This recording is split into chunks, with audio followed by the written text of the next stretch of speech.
After a grueling day at the office, I dragged myself home, weary and craving the solace of a hot meal and a welcoming atmosphere. Instead, when I gently asked my wife if dinner was ready, she fixed me with an icy stare and snapped, "You're an adult. Cook your own meal. I'm not your housekeeper." Her sharp words struck deeper than I anticipated. It wasn't merely about the absence of food.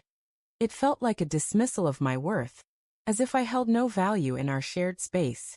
I stood there, swallowing my irritation, my body heavy from the extra hours I'd put in to keep our finances afloat. Yet here I was being told I was alone in this. To me, marriage had always meant a shared journey, a mutual lifting of burdens. But in that moment we felt like strangers coexisting under one roof. Rather than sparking a confrontation, I retreated to the kitchen and prepared a modest meal for myself. She didn't join me, instead remaining on the couch, absorbed in her phone. I tried to push down the pang in my heart, but the growing distance between us gnawed at me. Where once there was affection and closeness, now only a chilly void remained.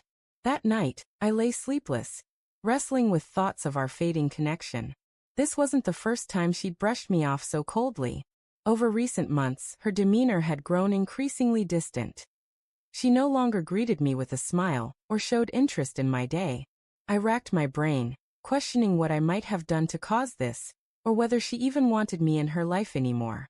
The following morning, I mustered the courage to ask if she was dissatisfied with me or our marriage.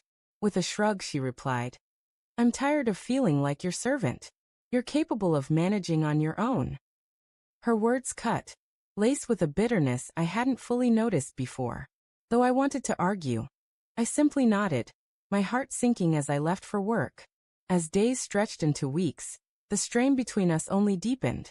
I began handling my own cooking, cleaning, and meals in solitude, as if I were living with a roommate rather than a spouse. I longed for the joy we once shared, the small gestures of care, the sense of being cherished.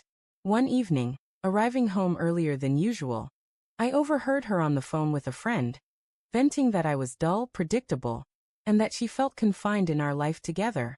Her words shattered me, rendering invisible all the sacrifices I'd made for our partnership. When she caught sight of me standing there, she froze but offered no apology. Instead, she said bluntly, "You heard me. I'm unhappy and I haven't been for a long time."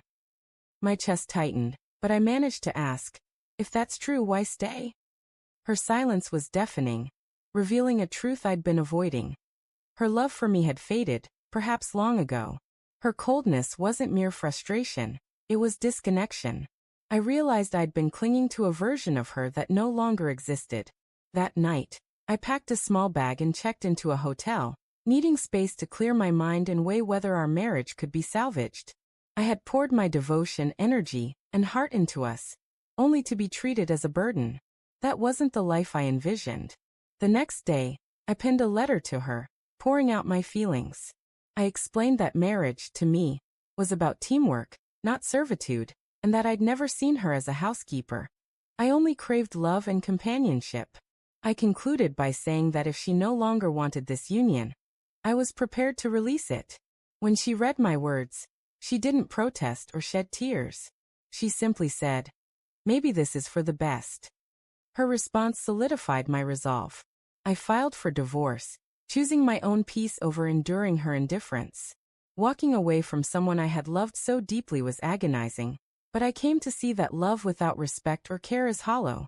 Her words, "I'm not your housekeeper," had been the first crack in the facade, exposing a truth that, while painful, ultimately freed me to seek a life filled with warmth and mutual respect.